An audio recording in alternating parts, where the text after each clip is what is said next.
it's always an honor to be able to speak in front of you guys, and always an honor to be able to do this every month and really just get the community going, kind of bring everybody together and talk about what's been happening. First thing I want to do is just congratulate you guys for being here. Because one of the most amazing things about the people that get the best results is they're always the people that are showing up here every month to get a life change, to get a health change. So if you're here, right, go like this. Pat yourself on the back, right? Because some people, they're eating like graham crackers and eggnog right now and doing all sorts of stuff and Christmas cookies and dirty Santa, right? And all that stuff is great, right? But come on, guys. You knew about this for like 3 weeks, right? So shame on you. You'll get coal in your stockings. No, you won't. No, you won't. It's okay. But that's what I mean. People that get the best results, they're always here. They're coming here every single month, right?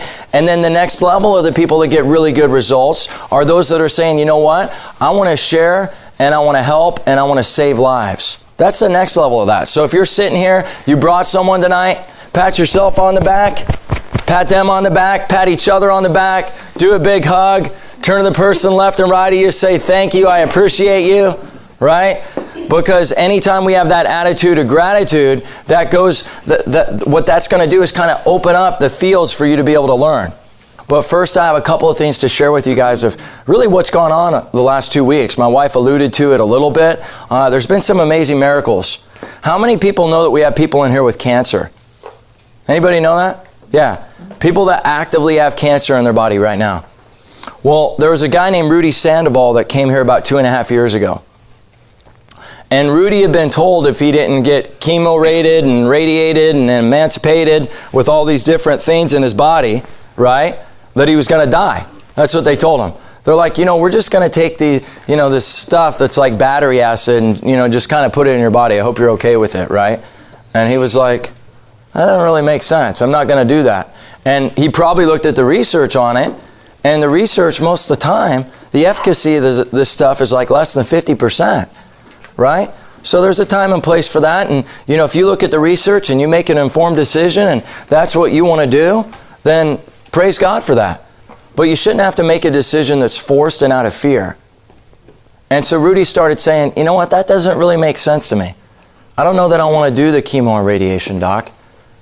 And Rudy was reluctant to come in like most males, because you think most men are like, oh man, let's go to a holistic wellness center. I'm excited. Let's go, babe. No.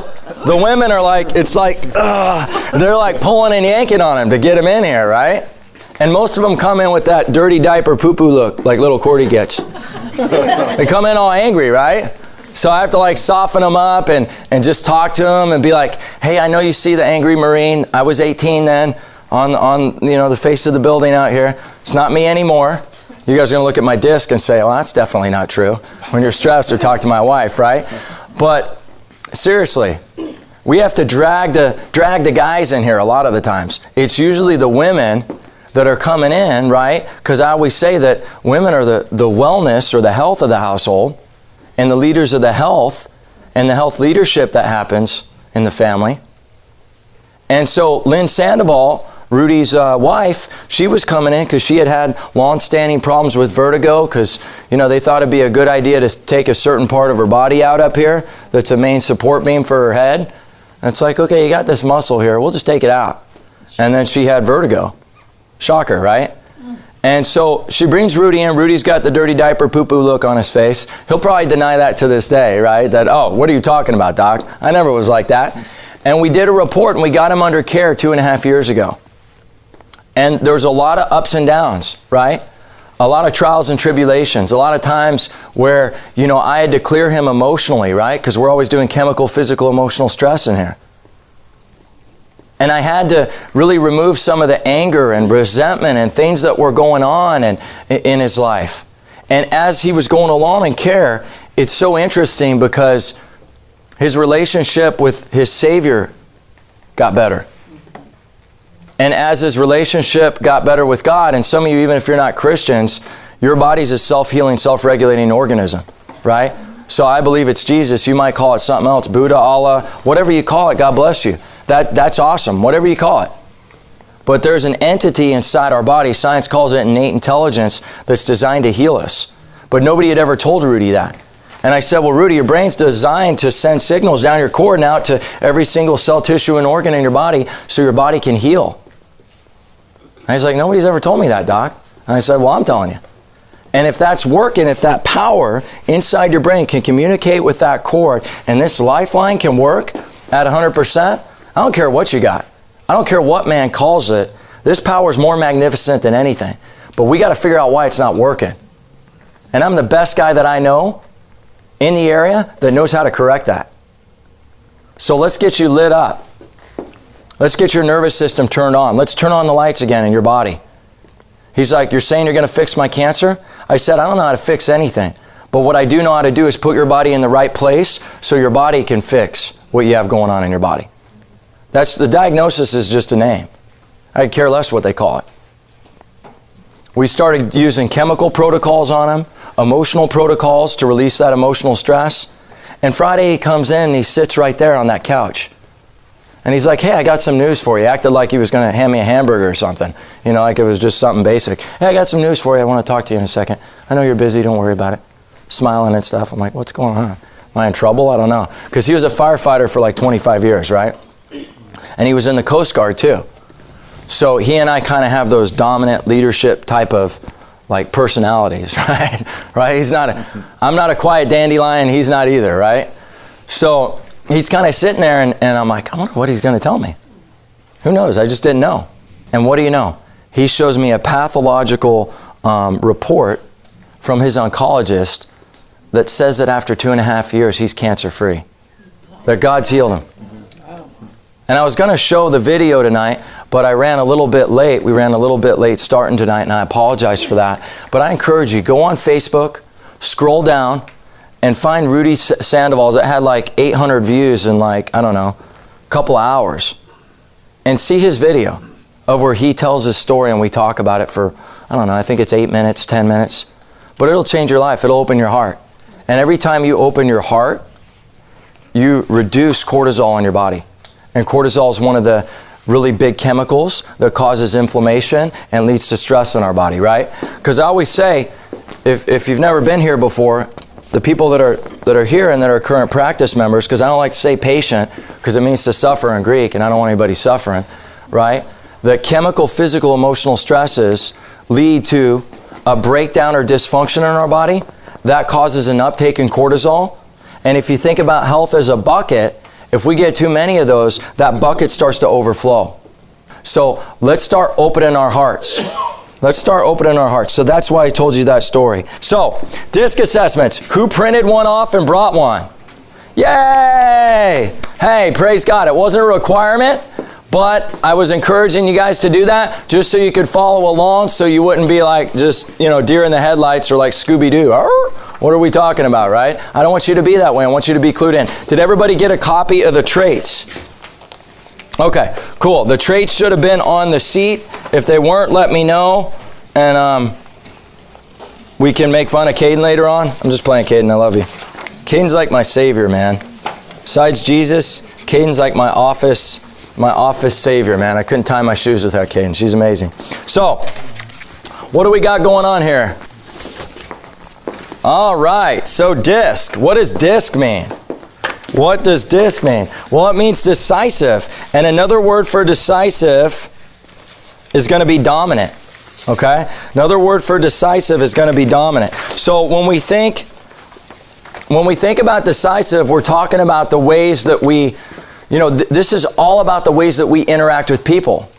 So I was sitting down with Caden one day and we were going over a miscommunication that we had, and I started to look at, we're having a lot of miscommunications, and it's kind of around some of the same subjects where we're like crossing wires, right? And so we started asking, well, what is it about your personality? What is it about mine that's kind of interfering with this?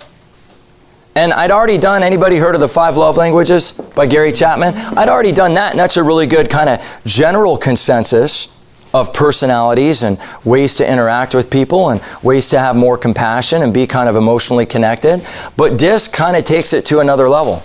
But I was also at the same time kind of looking for a different way of hiring people. Because what we used to do is, I go in and do the resume and everybody does a California two-step, where they show up they look good, they look pretty, beautiful, dressed to impress, right? They came 5 minutes early and they did everything but, kiss President Obama, you know what I mean, on their resume. And then you get them in there for the OJTs, put 3 weeks into them, and that's like anybody ever had a car that's a lemon? Oh, yeah. So you think you're buying this great car, right? And it turns out to be a lemon. So I started to say, there's got to be a better way to do this. There's got to be a better way to do this. And so there's a combination of kind of my interactions with Caden and our communication breaking down, and then the breakdown in the hiring system that I started to say, you know what, maybe we need to kind of shift things. And that's what led into DISC. Do you think maybe I always want to work on my marriage?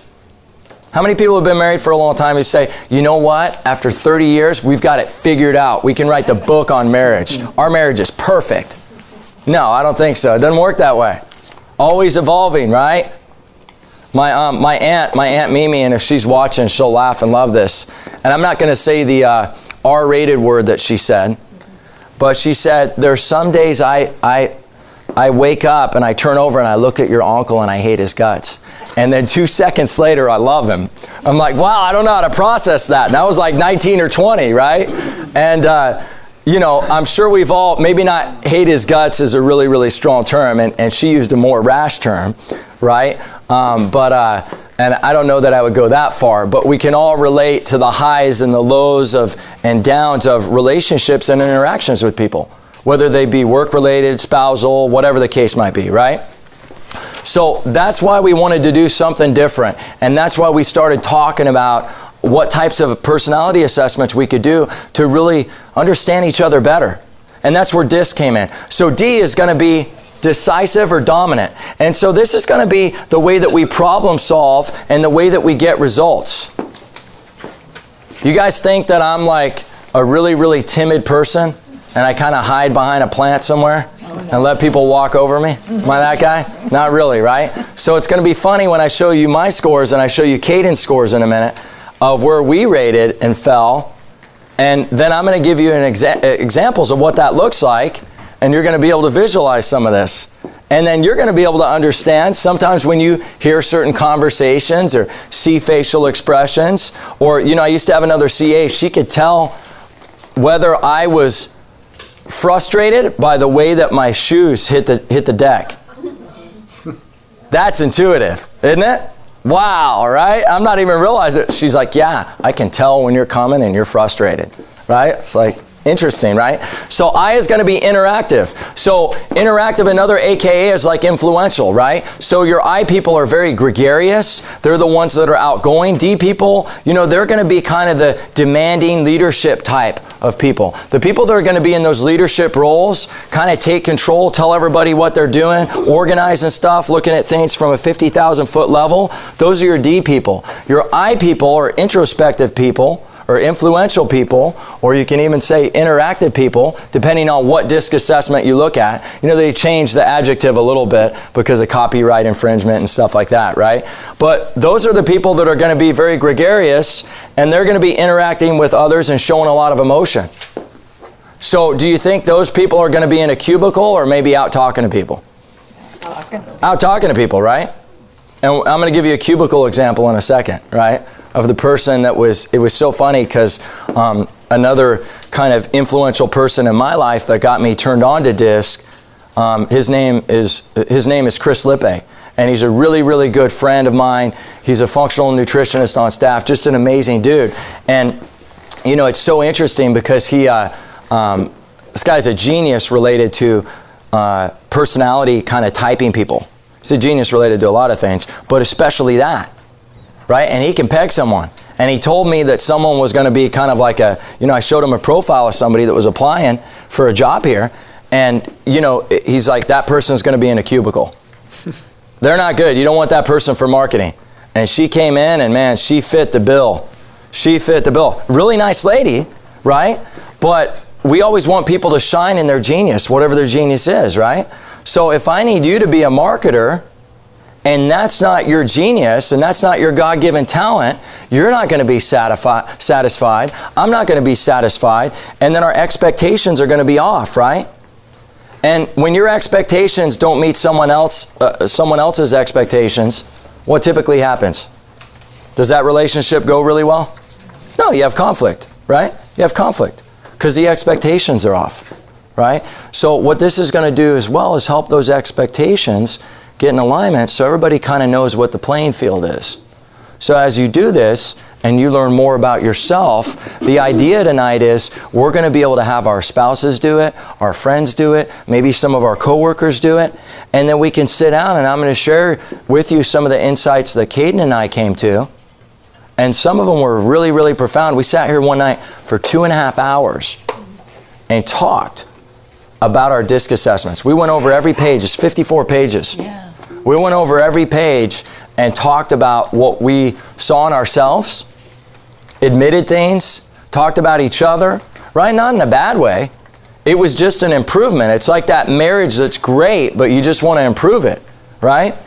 So, and now S, stability, aka steady, a preference for persistence and steadiness.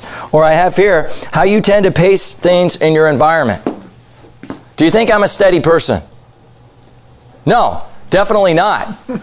Far from it, right? I'm the guy that's like, let's get up and do it now, right? And now might not be the best time to do it. So my wife's like, hold on, John Wayne, wait a second, let's talk about this. Right? Let's talk about this. And there's people around me that have to kind of all have the ideas. I'm great at strategizing, but I'm not necessarily the one to kind of stabilize things. There's a very stabilizing energy to Caden, a very stabilizing energy to my wife. They like to help. They like to see things before they kind of happen, right? They're thinkers in that way. Right? So cautious, aka compliant, your preference for procedures, standards, and protocols. I'm a very protocol rigid guy, right? I'm a guy that says if the protocol says that, then that's the standard operation. That's the standard operating procedure. We have like 5,000 checklists in the office. There's probably a checklist on how to wipe your butt. You know, seriously, right? Because I want everybody to know what the expectation is. So instead of me having to manage them, I can manage the expectations. You know, something that my mentor taught me is that I manage expectations, I don't manage people. I manage expectations, I don't manage people. And by doing that, that takes the conflict away. You see that? It's not a personal thing at that point. I wanted to go here. So, Dr. Cordie's disc, right? The skeletons are out. Let's take the skeletons out of the closet here. So, it says natural and adaptive, and I'm going to explain what that is, but I'm going to give you the numbers. And if you want to write them down, you can to help understand what you're doing. I don't care, right? That's why I'm offering it up here. So, dominant, 81 natural, 91 adaptive. So what does natural mean? Natural is just the way that innately you act, right? The way you innately act and the way you perform and the way you succeed in life. And when you're puttering along and you're full steam ahead and you are the Maserati of you, natural is going to be the way that you run and drive that Maserati. Adaptive is what you do when you're stressed. Okay? And I'll read you the technical, what they say about it, just so you understand. There's some notes I made here. When authentic, this lifestyle, you will maximize your true potential more effectively. When being most natural, it is your basic style and the one you adopt when you are being authentic and true to yourself. Whereas adaptive is when you behave when you feel you are being observed, or how you behave when you are aware of your behavior. This style is less natural and less authentic for you, or your true tendencies and preferences. So when you're stressed, that's what you kind of avert to. Because we can all say when we're stressed, we kind of, a lot of times don't we apologize for it? Oh, I'm just stressed. Or when we snap at somebody, we don't know why, and we're like, I'm stressed, I'm so sorry. Or when we have to apologize to someone, that's because you're in your adaptive state. You're not in your natural state at that point in time. And a lot of times when we apologize, it's because we're not proud of something we did, right? Or a way that we showed up. So this breakdown with dominant, influential, steady, and cautious shows that when I'm kind of puttering along, when I'm my Maserati, I'm an 81 natural for D, an 81 natural for influential. So I'm going to be assertive and kind of leadership oriented, right? And that doesn't necessarily mean in a bad way, okay? Because when I'm high natural D, that's me being me right now, right? Talking in front of you, I'm comfortable in front of a crowd, whether it was 1,000 people or 40 people in here, I'm comfortable talking and leading you through a lesson or whatever we're talking about, right? And then the influential part is I could be in a room full of people and about 90% of the time I'm in my element. I'm going to feel very comfortable in a room full of people. Now you put one person in here, right? I can still be comfortable, but if it's a talk or something, I'm not as excited as if there's more people there, right? So influential is that gregariousness. And out of 100, 81's like really high. 81's really high. Now steady, look at how low steady is. 14. And we're talking percentages, right? So 14%. So I'm flunking in the steady column, right? But what about cautious? I'm 77.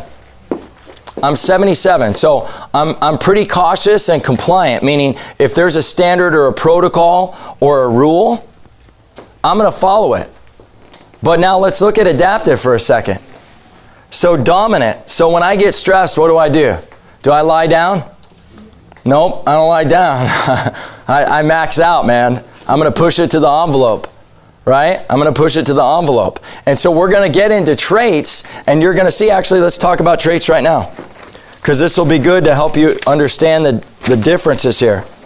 So we automatically know I'm high D, and it doesn't say in Tony Robbins' assessment, but generally speaking, when you start to get above whatever they say the average is, I think it's around 60 for most of them.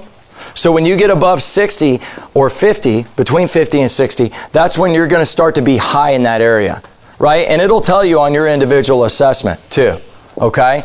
If you're below 50 in particular, you're going to kind of be low in that category.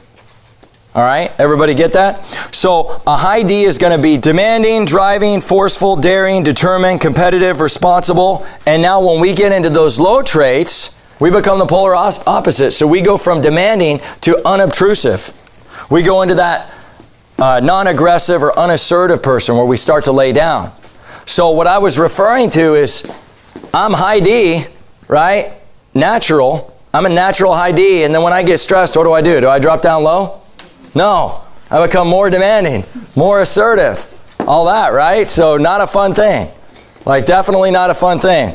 So make sure you look at that, and that's on page like 3 or 4. I'm going to go over a couple of them because I think it's important, but make sure you refer to that page I gave you too, okay? Because that's really going to help you understand your natural and adaptive. And it's going to break it down, right? It's going to break it down individually, but I always think stories are better than just reading, right? But that's why I wanted you to print this off and do it too. So as you hear my stories, you can start to relate to what's going on in your own life with your own personality, right? So interactive or influential. So we're high gregarious, and now look when we're low. We're aloof. We're aloof. We're the exact opposite. We're like an introvert, right? We're not friendly. We keep to ourselves, right? All that stuff. So where did Dr. Williams fall on that one? I can't even remember where I fell on my natural. Oh. So when I get stressed, what do you think? Do I become more influential? No. No. I go to 25. From 81 to 25. You think anybody wants to talk to me? No, nobody's talking to me. They're like, stay away from that guy. Right? Stay away from that guy. Kryptonite. Yeah. Do you think everybody's like that? No, I met a lady the other day. I was interviewing. She had, so my kind of dominant, decisive personality, that was her influential personality. She gets stressed. She just wants to like talk to people more. Think you want that person marketing? Yeah, probably, right? Oh, you get stressed, you work harder. Cool. Let me hire you. Come on over, right? Sounds great. Yeah, you're hired, right? So now stable, 14, and when I get stressed, I go lower, right? So when the natural and adaptive have a huge difference, that's when we know that's a big problem area. That's when we know that's a big problem area.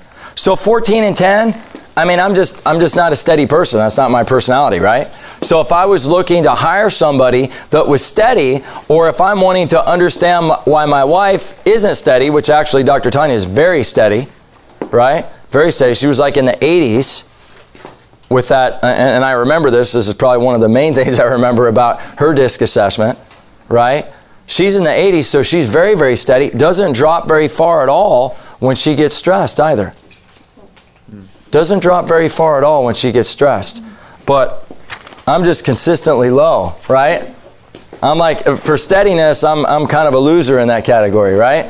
So we got stabilized, steady, whatever you want to call it. The high to that is patient, and the low to that is impetuous, right? So what that's going to tell us is that's going to tell you that you kind of do things, you have an emotional reaction, right? Or you have an impulsive reaction when you're not steady, right? You're not that patient person. See, decisive kind of D people, they want the result now.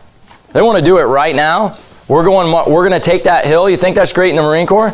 Absolutely, right? We're taking the hill now. Oh, let's wait 5 minutes, boss. No, we're doing it now. We're not waiting. If we wait, it's not going to get done. So let's go to it. It's raining though. We're doing it. Right? Right? Anybody had a boss like that, right? So constantly have to work on those qualities. And that's why, having that spiritual kind of mechanism in your life, that emotional mechanism, I always tell people in the practice, doing your 49 breaths, doing things and reading things that open your heart and get you connected to your Creator, those are going to be the things. If you struggle with this, right? I'm constantly doing that to become more patient, because is it on my time or God's time? It's God's time, or your Creator, whatever you call it. You call it the universe, you're kind of New Age person, I'm not trying to offend you. Whatever you call it, right? But it's out of our control. See, a lot of times men think the more I bear down and the more I control, the better result I'm going to get. And women, you guys just sit there and laugh at us, right? Because you guys got to figure out, you're like, yeah, you're doing that, you're controlling it, sure, and you're just going to create disease in your body. Good job. Skippy, right? Not a good idea. Relax and just let it happen. God will take over, right? Because when we start thinking that we're fixing it, hey doc, fix me. Can you fix me? No, I don't know how to fix anything. A car mechanic does that. But what I can do is put your body in the right place so your body can heal.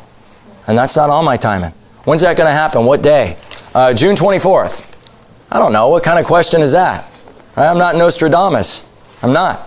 But when we start getting the nervous system aligned and we start applying fundamentals like these, we start to see that the body gets healthy, the body gets better. Because having more compassion for other people, the more that I can be more patient, the more that's a more attractive quality, isn't it? The more I'm going to teach my son that it's not about right now. It's great to be driven, and we're not saying high Ds are all bad, but the adaptive state to that high D, when that's not controlled or maintained, and when that steadiness is not there, when that steadiness isn't higher, it can be negative. It can be, right? And sometimes it can be taken the wrong way, too, right? Because we're worried about the agenda that we have in our mind, and we're not necessarily listening. And we do that a lot, don't we, guys? Right? And as people, we generally do that. We talk too much and we don't listen enough, right?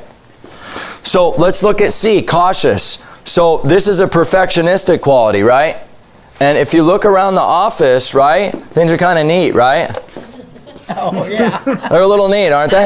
Yeah, a little extra neat maybe, right? Who do you think that is? Yeah, this guy, right? This guy. So my wife likes stuff clean.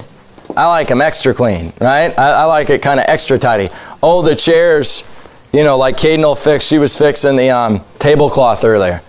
And I could see it from over there, and I started pulling it down and pulling the little plastic down and all that. She's like, get out of here. Go back there. Go back there. Get out of here. Go do your own thing. Leave me alone, right? So cautious, perfectionistic, systematic are high qualities, careful, analytical, orderly, neat, balanced, right? And then we start to get to independent, rebellious, careless, and defiant. Those are the low traits of C, right? So believe it or not, let's go back to mine for a minute.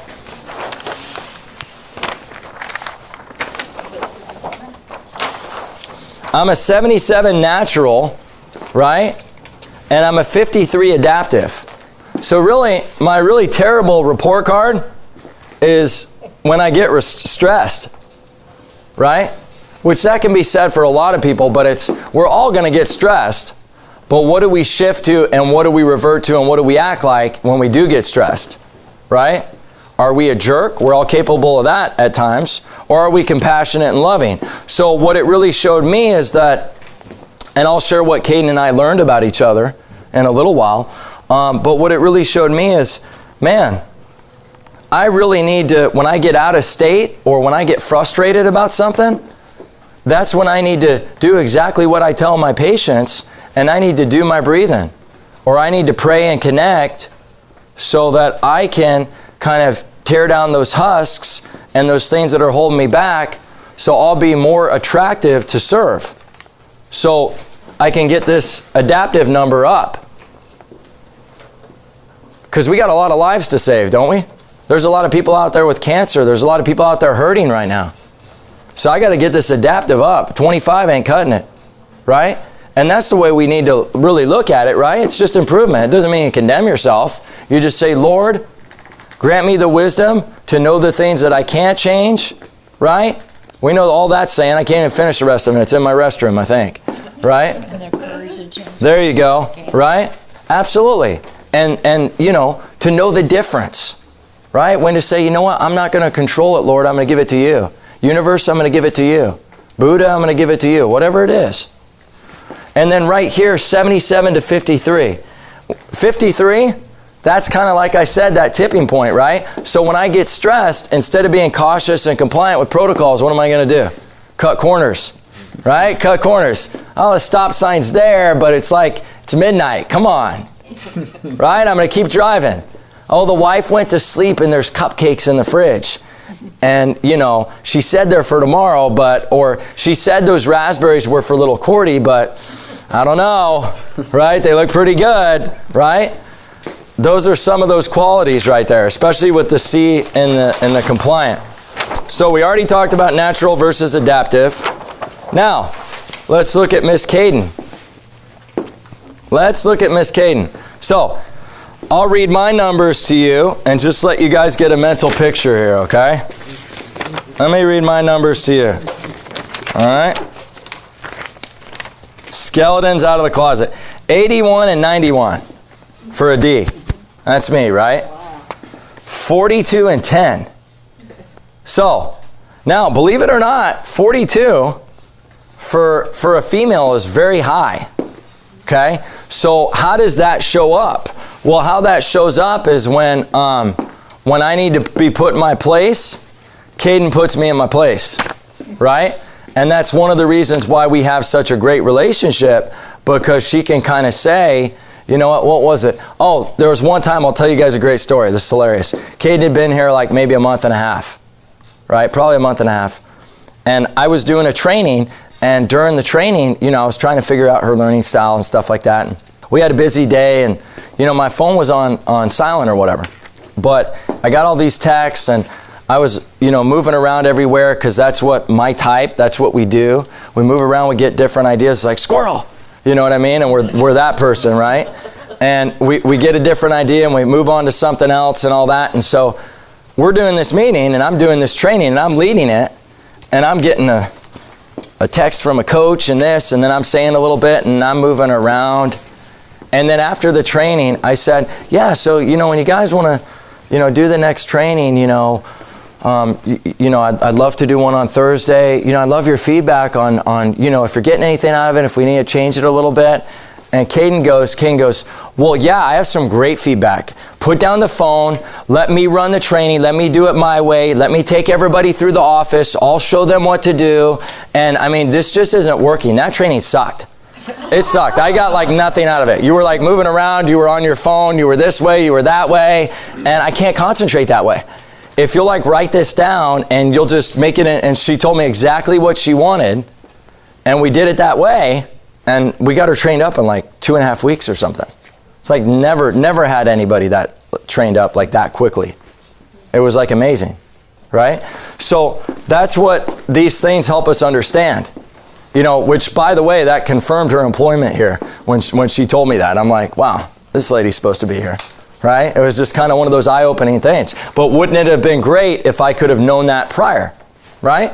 Because how much time did I put into Caden up till that point? 6 weeks? So if you're an employer, how much money is that? Or how far are you into the marriage, and maybe you've been butting heads, maybe you're newly married, and you can't figure out why. Or maybe it's a problem with a brother or sister. And so the earlier we do these and the more we understand these, again, goes back to that compassion piece, the more compassion we can have about it, right?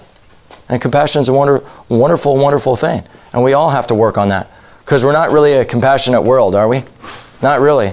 Especially all you have to do is turn on the news for about 5 minutes, right? And there's not much compassion out there for anybody, right?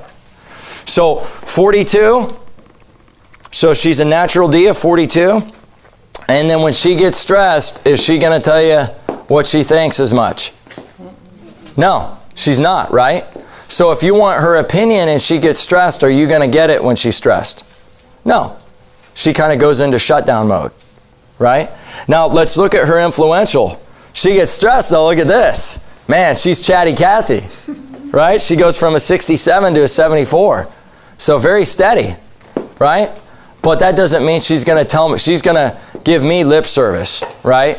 When she gets stressed, she's not going to tell me anything that I need to know that's pertinent to help patients, let's say, or help myself or whatever. So if I get her stressed, or there's an event that gets her stressed, what I need to do is do some NET on her, get her adjusted, have her go somewhere and breathe, right? That'd be really good, wouldn't it? You think that'd up this, get her out of a stress mode so she can go back here?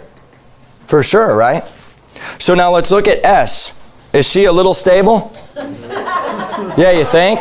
Like 99?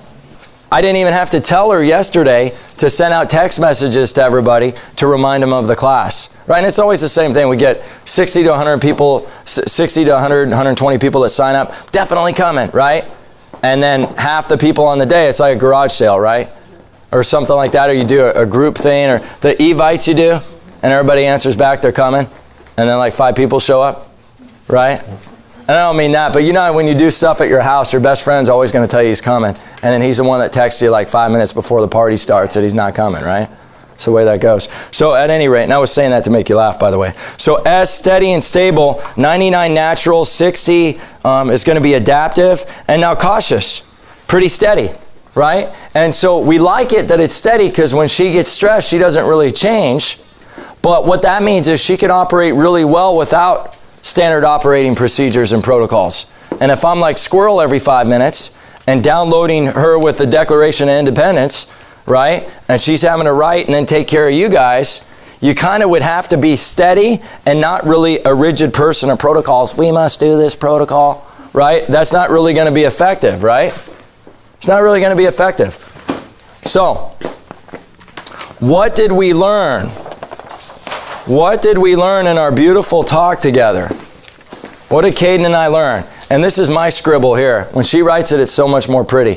Look at that. I screwed it up and then I just asked her to fix it, right? And so that's why it's all double out, all weird right there. What did I learn about her? Well, I learned when we were talking that, a lot of times my business coach would give me ideas about something. And when my business coach gave me the idea, I would go out and execute it and do it immediately. But Caden would be trying to tell me something, and maybe I would halfway listen or not let her finish with an explanation or whatever because of time and not give her a reason why. And what we discovered in our talk is that she felt unfulfilled.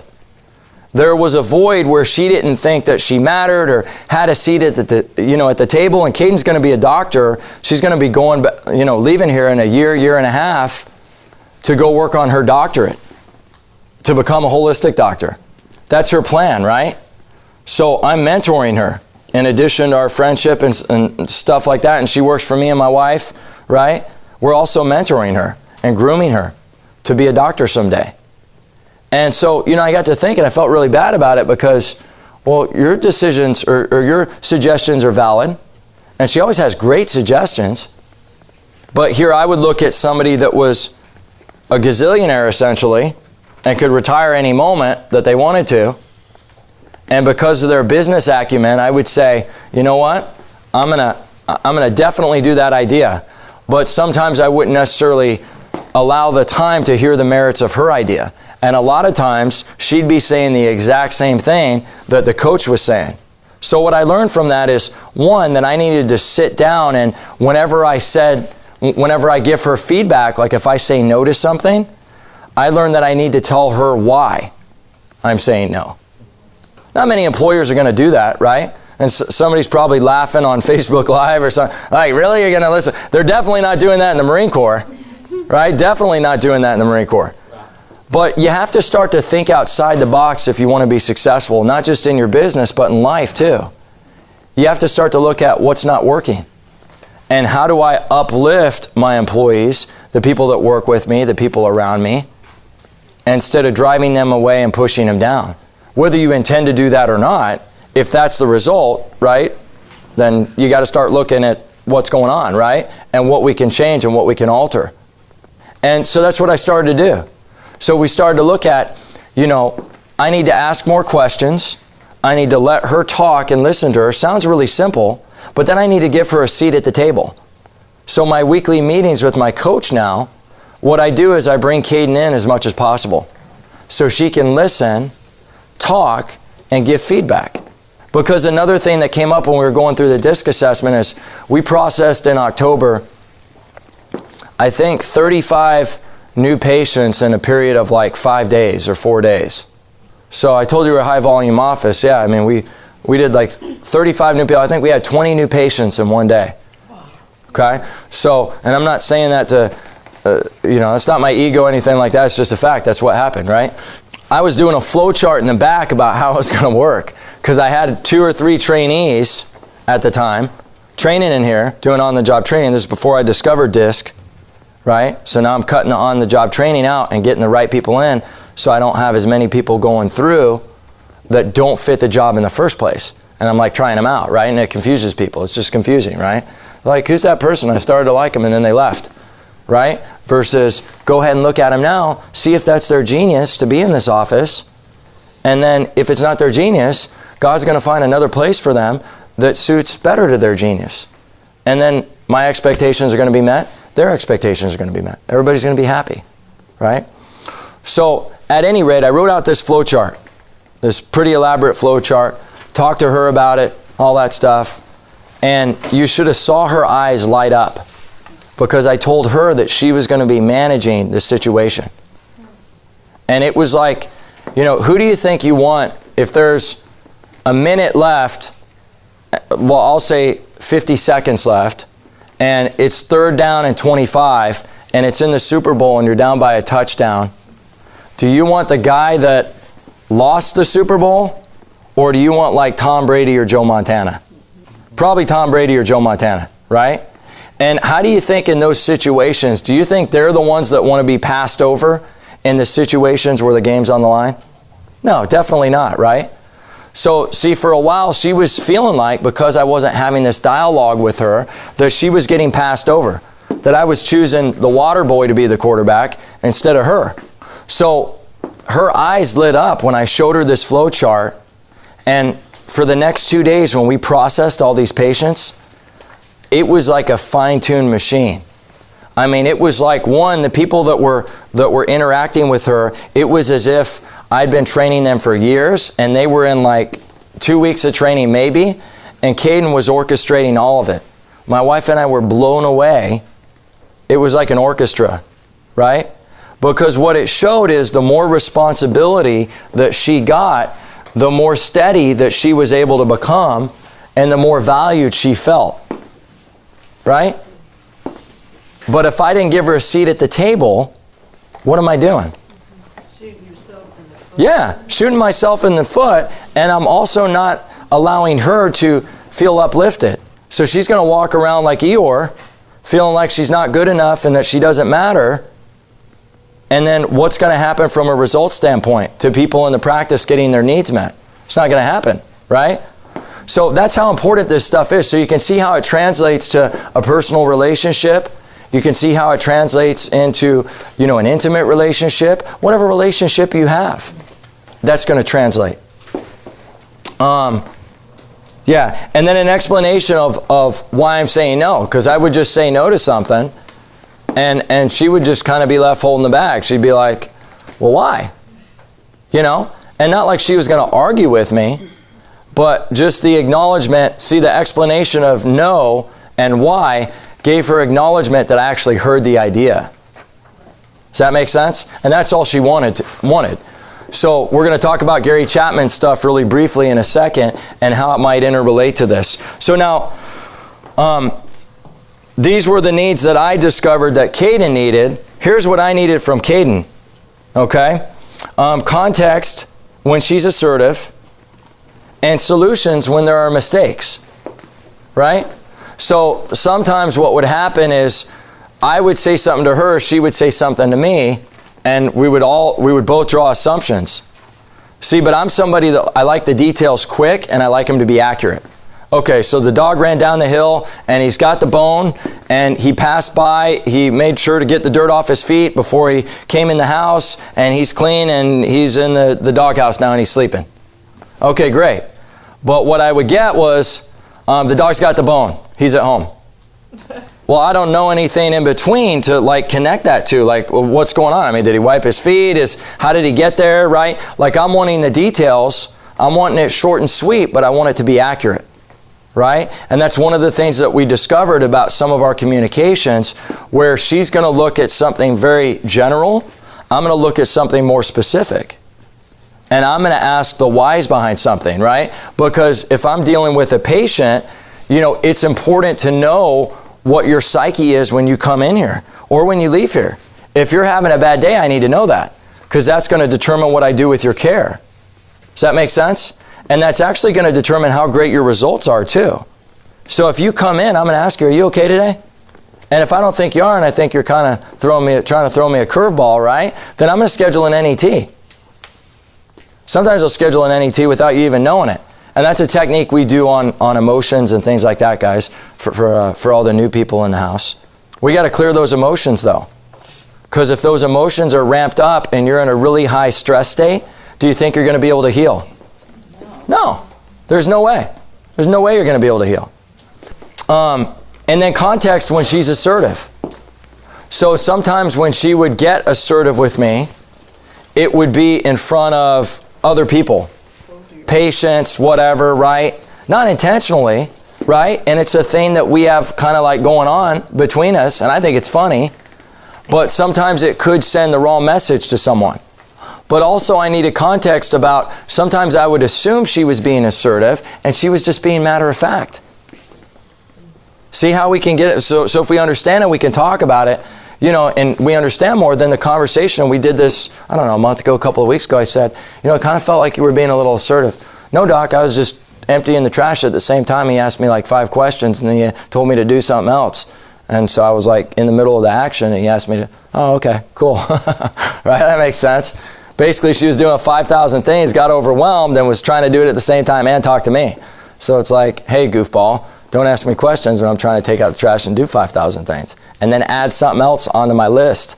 So I'm like swimming out of the, like, you know, sand and lava, right? Doesn't work well that way. So everybody's heard of the 5 love languages, right? Okay. Well, what are the 5 love languages? Somebody tell me. Tell me what they are. What is it? Okay, there's gifts, right? There's acts of service. Touch. Personal touch. What else we got? Quality time. Words of? Affirmation. Yep, and I think we hit all 5, and then gifts, right? So what happens a lot of times, whether we're talking the 5 love languages or whether we're talking DISC is, and I mean, I just presented it related to DISC, how we kind of cross lines, right? So don't sometimes we expect people to behave the same way that we behave? Don't we kind of cross lines because sometimes if we're a physical toucher, we'll want to touch somebody else and they don't necessarily want to be touched. They just want to be affirmed. So I'm a hugger, right? You guys all know that, right? And I go up to Dave and I give him a big hug, right? Which is a normal thing, right? I'm coming up there doing a bro hug, all that, right? And maybe he's like, dude, back off, man. I just want you to tell me thanks. You don't have to hug me. Relax, bro. Right? He starts getting all weirded out, right? He's like, get away, dude. You're weird. Right? But a lot of times we do that. We'll take something that is our love language or something that we're high in, like I'm high in dominance, and I'll expect everybody to be okay with that. Right? So I'll come in really assertive. Like I come in on Monday mornings and I'm like, the elephant through the door, right? Caden, we got this going on. We're doing this. We got blah, blah, blah, blah, blah, 5 things. She's like, whoa. She's like, a wind tunnel just came through him. It's like, who was the coyote? Wile E. Coyote? Something like that, you know, when the little sandstorm's behind his feet and he's just scooting along. That's me, right? She's like, are you okay? Are you like mad? No, I'm just getting stuff done, right? 45 minutes till we open up. It's Monday morning, right? So I'm like a hamster on like, I don't know, cocaine or something, you know? Seriously, that's what I'm like. And for a long time, I didn't know why she was getting blown away. And then I had to be like, okay, so I'm a little off the chain this morning, aren't I? About like getting stuff done. She's like, yeah, a little bit. You are, right? So it's just really understanding those so that we don't give somebody what we think they should have so we know what they need or want, and we give them that. What a shocker. What a novel idea. So if they're an influential person, then instead of curling up behind a tree somewhere, we need to up our gregariousness, right? Or our need to be social and talk to that person. What is their love language? What do they like? Not what do you like, but look at traits about them. Ask them questions about themselves. And you can identify really quickly if they're very altruistic and they start talking about other people, and they're very other-oriented instead of self-oriented, then that's probably somebody that's an extrovert. Don't we agree? If they're not talking about I a lot and they're talking about the mission, you know, if you're asking them questions about how their experience was in college or how it is at church, and they just keep talking and talking and talking about it and going on and on and on, then you know that person is a very sociable person. But there's also a large degree of that that's going to tell you that, you know, they like to be affirmed with words. Not always, but a good majority of the time. You're going to be able to tell, okay, this person likes words of affirmation. They like to love on people with their words. And sometimes it'll take time to really identify those things. But if they're a physical touch person, I mean, if you see somebody, they're like shaking hands. Anybody ever met that person that's like a germaphobe? I've literally had people that walked into this office and they're like, please don't hug me. And they're like that, okay. So definitely not physical touch, right? Could be acts of service for that person.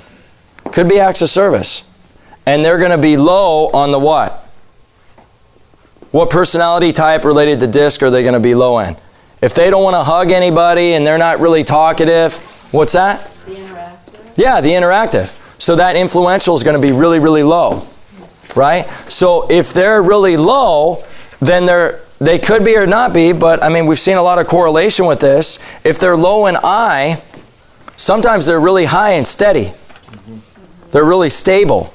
You see that? Anybody know anybody like that? So if you're low in I and you're really high and stable and you're really high in C, that's probably going to be one of those cubicle people, right? It probably is. That's going to be your rock star cubicle person, right? Nothing wrong with that. Nothing wrong with that. But that's not necessarily the person you want out there marketing. So, and if I tend to be high in I and high and steady, right? Then I want to be out with people.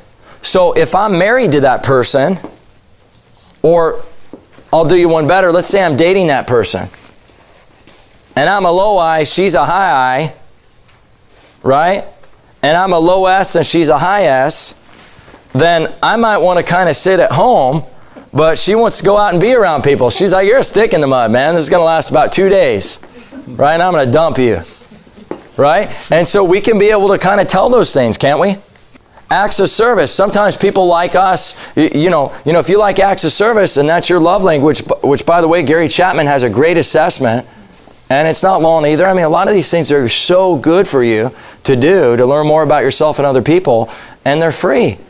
And I'm pretty sure his is free, and if it's not, it's like $5 or something, or $10. I'm pretty sure it's free, and he'll email it to you too. So if you're acts of service, then that means you like things to be done for you, right? I'm words of affirmation, My wife and I are kind of like anomalies. We're like weird, right? Like, I think we both had high scores in words of affirmation and acts of service. And then I like, imagine this, ladies, right? Guys like physical touch, right? So physical touch as well. Those were like my 3 high ones, right? So I love when she makes me what I call tuna babuna, which is tuna and then she puts some lemonade in it with pepper, and it takes 2 minutes to make. But I always say that it tastes different when she makes it, right? Because it just makes me feel, oh, my wife made me something. She brought me over. She could pour kombucha in a glass, and it's like, it's like a queen brought it over to me, and I'm like the king. It's not, it's just like there's something about it, right? It's like a love thing, right? Oh, I love you so much, right? When my grandmother used to cook for me, unbelievable. And I can't cook worth a lick, but there's just something about the way that she cooks, right? So, and then physical touch. Hugging, holding hands, stuff like that, that's me, right? If I'm not being hugged or she's not holding my hand, I think I'm in the doghouse or I did something wrong, right? And then words of affirmation. Just constantly, because one of the things we both identified is we both like to hear that, but we don't tell each other that enough.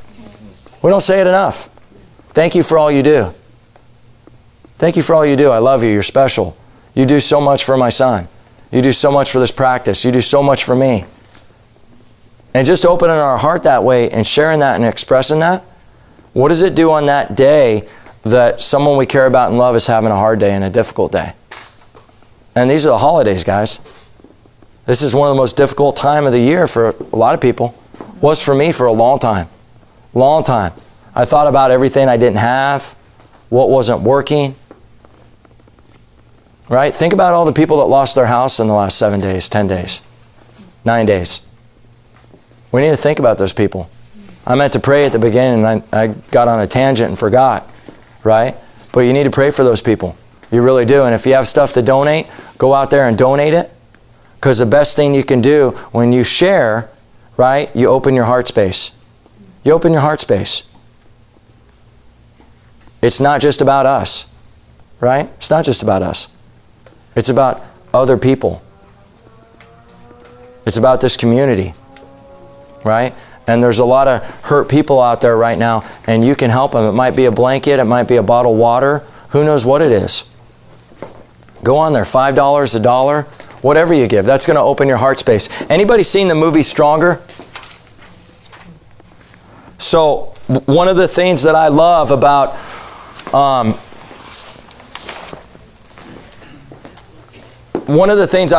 my personality is that despite the D and how high the D is, I have a huge soft heart and heart button, right? And what I found is whenever I get in that 91 adaptive and I'm stressed, all I have to do is do something that opens my heart and warms me, and that D just shoots down. And I get more steady, I get more altruistic, I get more loving, right? And this weekend, I mentioned all the smoke got in my lungs, and, I had to, really take a moment to kind of pause and settle down. And, anytime that happens, I always feel like God's trying to really tell us that it's time for us to slow down. And He wants us to reflect on our life and reflect on what isn't working. And as He was doing that, it just kind of gave me a moment of pause to have an attitude of gratitude, like I always tell you guys. And I watched this movie, Stronger. Has anybody seen it? Okay, it's got Jake Gyllenhaal. You pay, I think it was $14 on Google Play. But the way I look at it, I'm not going out to a movie. A movie right now, you go out to a movie, it's $60 to $100, right? Well, I got popcorn and organic juicy fruit, and now it's like $100. I could watch it at home with popcorn and spend $14. No, seriously, you walk in, you look at the receipt, you're like, you had $60 in your pocket. You're like, where'd it go?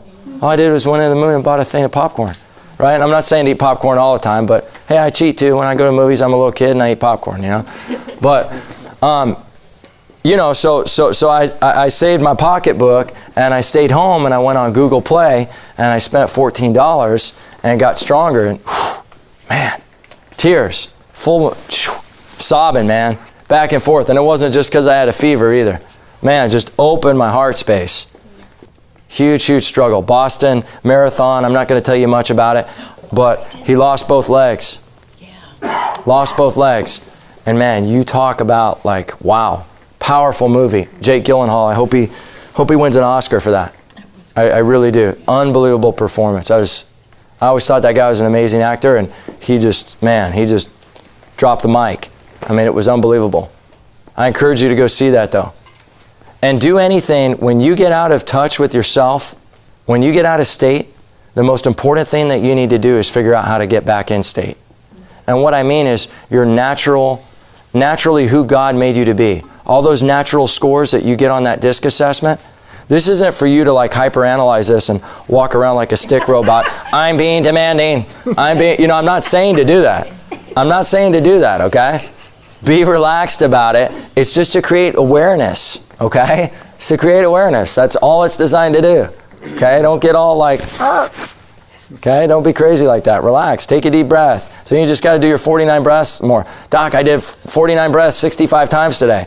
Well, what else did you get done, right? Did you get anything else done? Not really. Okay, well, praise God. At least you got that done, right?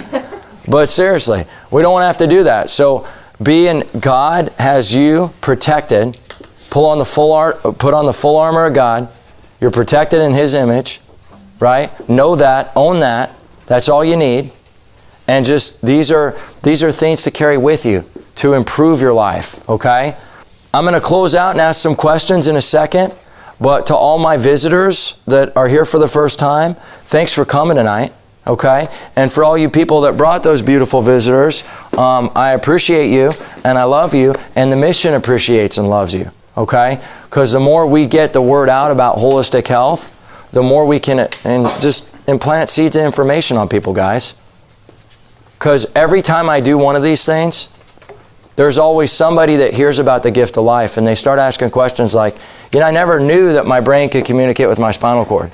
I never knew that you had people or was supposed to communicate with my spinal cord, and that was actually happening in my body, and that could create healing in my body. I never knew that people that were fused at C6 and C7 and suffered from diabetes and high cholesterol and high blood pressure and were on 10 medications. I didn't know a holistic doctor could help them. And then they come to a talk like this, and what we explain to them is that the body's self-healing and self-regulating. The brain can communicate with the cord, can send the signals out to the organs, and that this power is designed to heal us. And so my focus is always on saying, if you haven't been checked and you haven't had that looked out or looked at, what are you waiting on? What do you got to lose? Oh, I feel fine. Well, guess what the World Health Organization says about true health? What do you think it says, practice members? What do we know? What's true health? Is it how we feel, how we look, and how good our six-packs is? Is that true health? If I got six-pack abs, am I living as old as Moses? Did he have six-pack abs and do CrossFit? Could have. Would have been cool. He would have been wearing sandals, right? But it's optimal function of all the organs 100% of the time, all the time. Not merely the absence of disease and infirmity. So it's the communication with the organs and the way the body's operating together. So if I'm doing a blood test, is that showing me whether I'm dysfunctional in an organ? Is a blood test, practice members, is it going to show me if a nerve's being crushed going to an organ? No, it's not going to tell me that, right? Because if I'm doing a blood test, it's just measuring what? Dysfunction or disease? Disease. Absolutely. So what we do is we do a scan and a test, and what it allows us to see is where the dysfunction is. Is that the only thing we use diagnostically? Definitely not. But that's one of the most important things that we use to measure what's going on diagnostically. And what it does is we run this scan, this infrared technology, it's called a paraspinal electrodiagnostic infrared imager, over the skin. It picks up the heat readings. We run it from the brainstem all the way down. And it's going to pick up where the blockages are.